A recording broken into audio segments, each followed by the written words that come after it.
खुद ही इनको शराब खोलना पड़े। मानते हैं पप्पू यादव की नीतीश कुमार अस्वस्थ हैं? मैं मानता हूँ। नीतीश जी यदि पूर्णकालिक सत्ता अपने हाथ में रखे होते तो ये स्थिति नहीं होती। उनके पिताजी के साथ ही हम लोग राजनीति किए। कौन करवाया पप्पू यादव को गिरफ्तार? वो तो खुद ही बोले भाई मेरे कि उन्होंने एयरपोर्ट पर बोला कि चींटी नहीं मार सकती है, तो देख लीजिए गिड़गिड़ाने लगे 2 घंटे में। डर नहीं लगता है?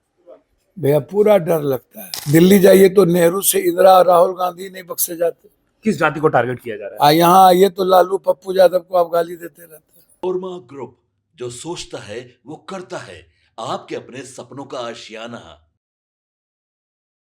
नमस्कार, मैं दीपक। भारत लाइव देख रहे हैं आप। देखिए, हमारे साथ खास बातचीत करने के लिए पूर्णिया के सांसद पप्पू यादव है। कैसे हैं आप?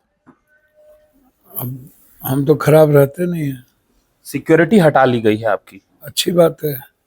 सत्ता का अपना रंग और खेल होता है। सत्ता हमेशा सच सुनने की आदी नहीं रहती है। झूठ के फिरस्त पर ये दुनिया टिकी हुई है। सच जब भी बोला गया तो सुकरात हुआ, बुद्ध हुआ है, विवेकानंद हुआ है, सावित्रीबाई फूले हुए हैं, तिलका मांझी का इतिहास देखिए, कानू सिद्धू का इतिहास देखिए, अल्लाह रुदल का इतिहास देखिए, भगवान बिरसा मुंडा का इतिहास देखिए, लोरी का इतिहास देखिए। आप इतिहास दोहराता रहता है हमेशा। आप कह रहे कभी कुछ कभी कुछ कभी कुछ। अच्छा, वही लोग बदले की भावना से काम करते हैं और निजी हमले, निजी दुश्मनी लेते हैं जो डरते हैं। जो बदले की भावना से काम न करे, जिसको क्षमा करने की ताकत हो, माफी मांगने की ताकत हो और जिसको सीखने और जानने की ताकत हो, तो यहाँ तो ना सीखना है ना जानना है, ना अहंकार के तस्लीम पर दुनिया चलती विरासत है। आप कह रहे हैं कि सत्ता का रंग का खेल, ये खेल कौन खेल रहा है? सत्ता जिसके पास होती है खेल चलता है, और जो सत्ता का चरित्र है वो हमेशा हिंसक रहा है, अहिंसक नहीं रहा। हमेशा लूटने की प्रवृत्ति। आज बिहार में आपको लग रहा है कि नीतीश कुमार जी जब से अस्वस्थ हो गए हैं। मानते हैं पप्पू यादव की नीतीश कुमार अस्वस्थ हैं? मैं मानता हूं कि थोड़ी शारीरिक रूप से वो उम्र के हिसाब से दवाई उनकी चल रही है, डॉक्टर में है, तो थोड़ा स्वस्थ तो है ही शारीरिक तौर से। ना। मुझे नहीं लगता है कि अभी का जो सत्ता है ये कौन चला रहा है। नीतीश जी यदि पूर्णकालिक सत्ता अपने हाथ में रखे होते तो ये स्थिति नहीं होती। इसमें कुछ पदाधिकारी भी हैं, कुछ और लोग भी हैं, अलग अलग लोग हैं, अलग अलग पदाधिकारी हैं, अलग अलग नेता हैं। कुछ हिस्से दिल्ली में है, कुछ हिस्से कहीं और है। ये बातें कही जाती है लगातार कि नीतीश कुमार मुख्यमंत्री भले ही हैं, लेकिन बैकडोर से कोई और संभाल रहा है और गृह विभाग पहली बार ट्रांसफर की गई है नीतीश कुमार के द्वारा। और नहीं संभाला, अलग अलग है, अलग अलग है। उसमें शीर्षक पदाधिकारी लोग हैं। चलिए, वो बिहार का दुर्भाग्य है कि बिहार में सत्ता नाम की जो एक व्यवस्थित नीतीश जी ने लंबे समय तक चलाया, वो आज की स्थिति नहीं है। बिहार लगता है कि नीतीश कुमार जी को जितना लोग समझते थे, एक ट्रस्ट करते थे, वो आज खो चुके हैं। तो आज कोई लग नहीं रहा। डर का माहौल बना हुआ है, वातावरण बना हुआ है। विधानसभा में सम्राट जी कह रहे कि फाइल खुलवा देंगे। नहीं, बात बताइए ना। भाई हैं मेरे, उनके पिताजी के साथ ही हम लोग राजनीति किए। पारिवारिक रिश्ता रहा है। हम तो सिर्फ इतना एक सलाह देंगे भाई होने के नाते कि राजनीति में अहंकार का कोई जगह नहीं है। राजनीति हमेशा नैतिक मूल्यों से और ऊंचे आदर्श से चलता है। राजनीति ब्लैकमेलिंग से नहीं चलता। ब्लैकमेलिंग से नहीं चलता? नहीं, राजनीति ब्लैकमेलिंग से नहीं चलता। अभी ब्लैकमेलिंग हो रहा है मतलब? अब ये तो समाज देख रही है। दूसरी तरफ सत्ता का फाइल नहीं होगा ऐसी बातें तो नहीं होगी। फाइल विपक्ष की होगी ऐसी बातें नहीं होगी। कल आरजेडी नीतीश जी सत्ता में थे, बीजेपी अलग थी, तो फाइल वहां भी होगी। तो फाइल तो सबकी होगी आपके पास। और मैं समझता हूं, आप कहते हैं कि हम बहुत बड़े बहादुर हैं, और पप्पू यादव को हमने गिरफ्तार करवा लिया, एयरपोर्ट पर बोले और हम गिरफ्तार करवा लिए पप्पू यादव को। तो आप पॉजिटिव डायरेक्शन में जाइए ना, सकारात्मक लीजिए। पप्पू यादव यदि कोई बात आपको बता रहा है या जा रहा है, हम आपकी व्यक्तिगत आलोचना तो नहीं कर रहे हैं, हम सिस्टम की आलोचना कर रहे हैं, और सरकार की आलोचना तो विपक्ष को करनी ही चाहिए। तो ये और आलोचना का विपक्ष फल से- है सर। विपक्ष से सीखना भी चाहिए। मैंने आपको क्या कहा, सत्ता हमेशा निरंकुश रही है, और सत्ता अभी की जो सत्ता है जी। इसके बारे में मुझे समझ में नहीं आती। तो आपको बहुत मजबूत आदमी है, आप कहते हैं कि हम किसी को कुछ भी करवा सकते हैं। जब आप पप्पू यादव को गिरफ्तार करवा सकते हैं, कौन करवाया पप्पू यादव को गिरफ्तार? वो तो खुद ही बोले भाई मेरे, कि उन्होंने एयरपोर्ट पर बोला कि चींटी नहीं मार सकती है, तो देख लीजिए गिराने लगे 2 घंटे में। आप भी तो ट्वीट किए थे। भैया जब वो बोले उसके बाद ना हम ट्वीट किए। मेरा इतना भी फर्ज नहीं बनता है कि मैं अपने आत्मसम्मान और स्वाभिमान को बचा पाऊं। मैं और विपक्ष तो हूं नहीं कि समझौता करके चलूं। अच्छा, आपको डिटेन मैं- किया गया था, मैं- उसके बाद भी लगातार आवाज उठा रहे हैं, निकलते ही फुलवाड़ी पहुंच गए थे पप्पू जी। मैं समझौता करके तो चलता नहीं हूं डर नहीं लगता है?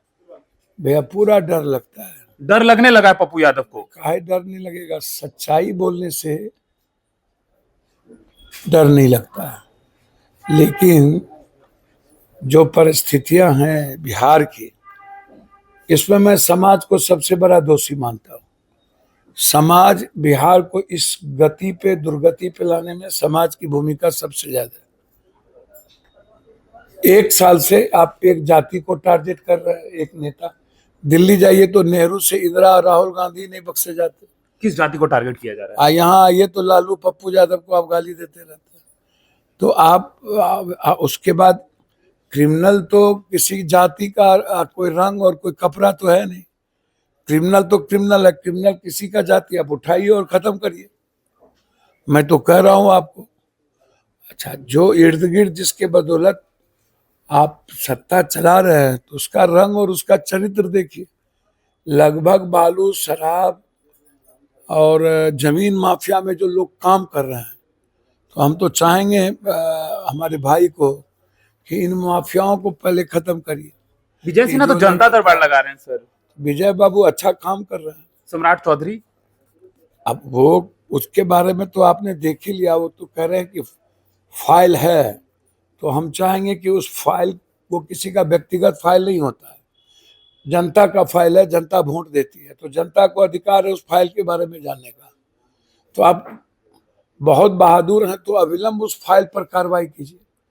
यदि नहीं करते हैं तो हम समझेंगे कि हमारा भाई बहादुर नहीं है। आपने एक ट्वीट किया था कि अगर हम मदद कर रहे हैं, लोगों की बात रखते हैं, अगर कोई हमको माफिया समझता है तो माफिया समझे, हम सच बोलेंगे। ऐसा तो कोई ट्वीट नहीं है, माफिया समझता है तो समझे। एक फेसबुक से है ट्वीट नहीं, सर, कोई कि अगर ट्वीट मैं नहीं। सच्चाई बोलता हूं, नहीं, अगर कोई ऐसा समझता है तो समझे, हमको कोई दिक्कत नहीं है। कोई ट्वीट नहीं है भाई। 9-9 हजार बीघा वाले माफिया कहाँ से हो जाएंगे? आपकी हैसियत, किसकी कितना औकात है हम जानते नहीं है इस बिहार में।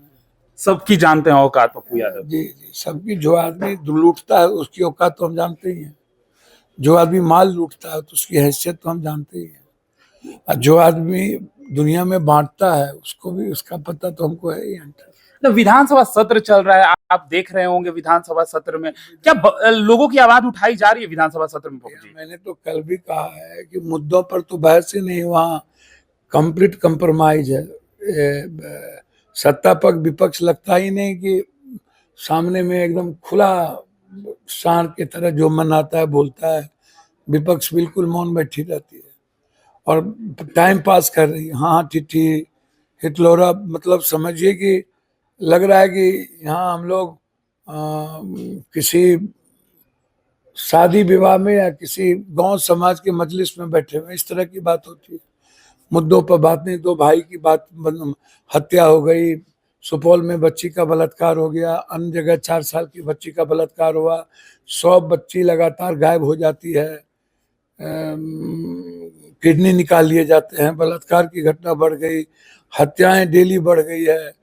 तो हम तो चाहेंगे कि अमित भाई आए हैं तो इसकी समीक्षा कर लीजिए, सरकार जितना दिन आए हैं। सम्राट जी तो कहते हैं कि चलिए जो व्यक्तिगत तौर पर कोई बात अच्छा सर, मैंने शराबबंदी को मुझे कहना था बहुत क्लियर, मैंने कह दिया कि आपके पास फाइल है तो वो जनता का है, और आपको यदि बहादुर है और अपने को बहादुर कहते हैं तो साबित कर दीजिए कि आप बहादुर हैं, और ये फाइल है, ये जिसका जिसका फाइल है ये फाइल देख लो।